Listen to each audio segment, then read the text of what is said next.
everyone, welcome to my channel. I hope you're having a great day. Before I get into this video, there are a couple things I want to address. You may notice I have some bruising on this left side of my face, the right side for you, but nothing's wrong, it's okay. I just had gum graft surgery on Friday. Thankfully, the swelling has gone way down since then, so I don't look like half of a chipmunk, but I have as a souvenir this lovely colorful bruise as I'm healing. So it's a good sign because I am on the mend, but it just looks like I got sucker punched. So, but that is not the case. It was just gum graft surgery, so I want to get that out of the way before anything else, in case you were going, what happened to her?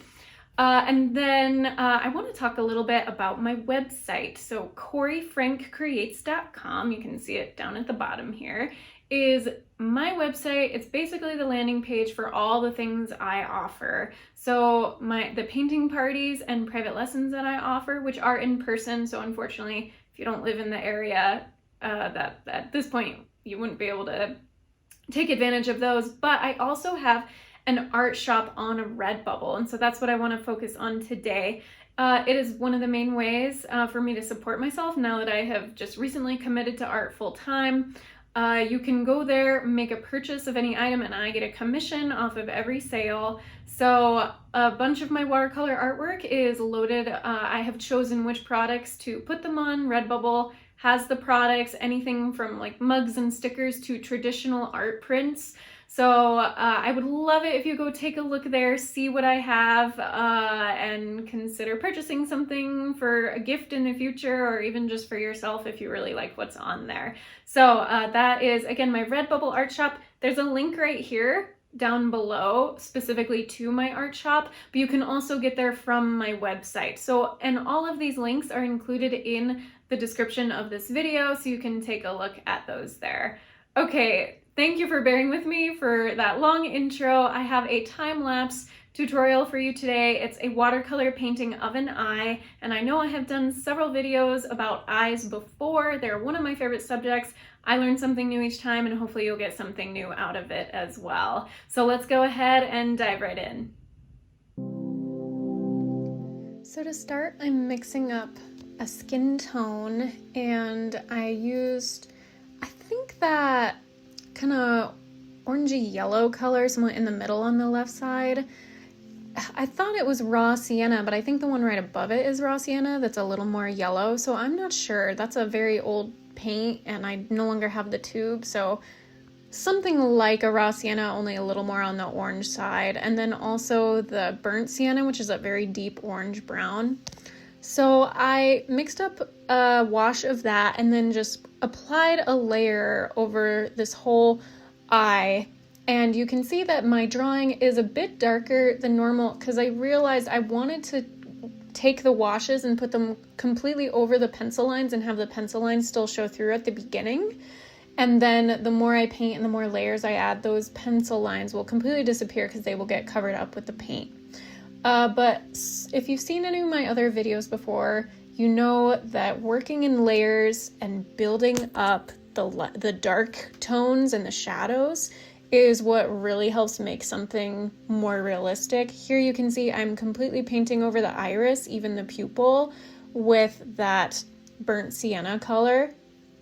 And then I added some cadmium yellow and even like the raw sienna, which is almost like a yellow ochre color, to it because they're in the eye. And if you want to see the original reference image, it's linked in the description. It's from unsplash.com, but I am using a reference image to create this painting.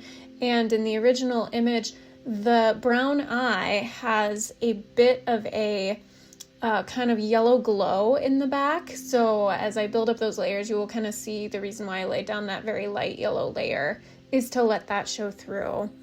And then I went ahead and put the pupil in. That's just a pure black paint. And then for the edges of the iris, the very outline of the eye, essentially, I'm using Payne's Gray, which is a very, very dark grayish blue.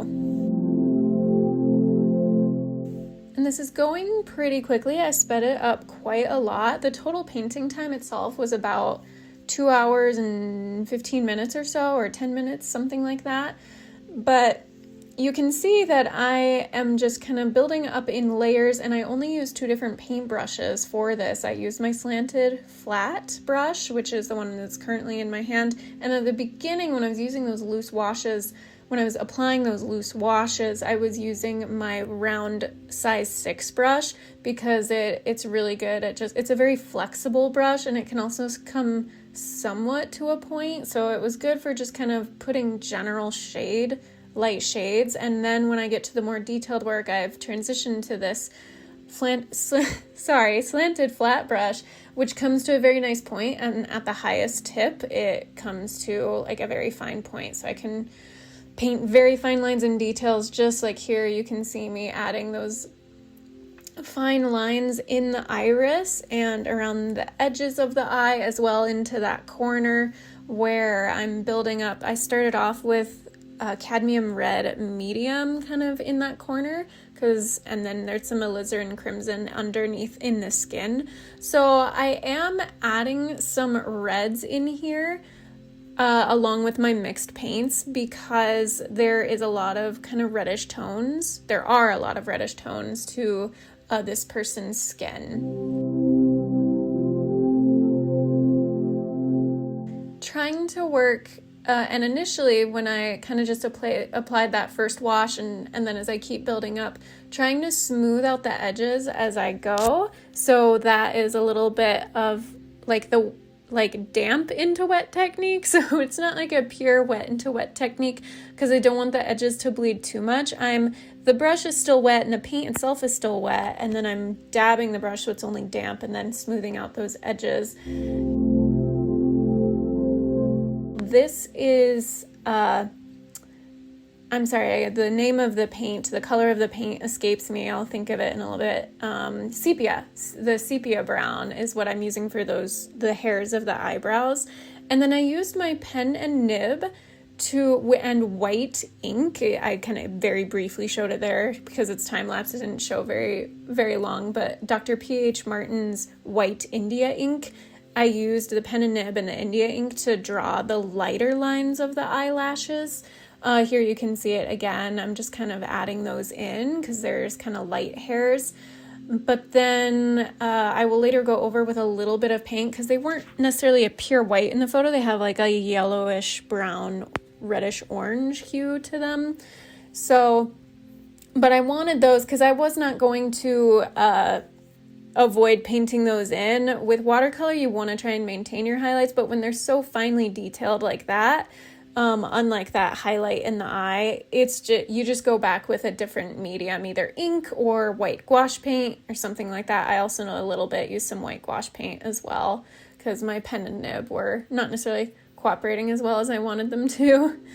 But those very fine eyelashes that are black, I did use the flat tip, and here you go. That's the gouache paint I'm using with the paintbrush, the slanted flat brush, and then go back in and kind of add a little bit of the kind of yellowy orange tone that the highlights of the eyelashes were, and then also adding in some more details of the dark lashes mixed in with the light lashes.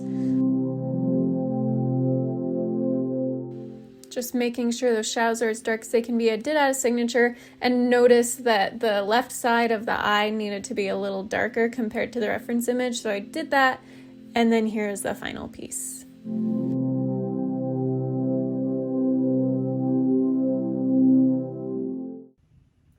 Thank you so much for watching. I hope you enjoyed that. If you did, please go ahead and give this video a thumbs up. Subscribe to my channel if you haven't already.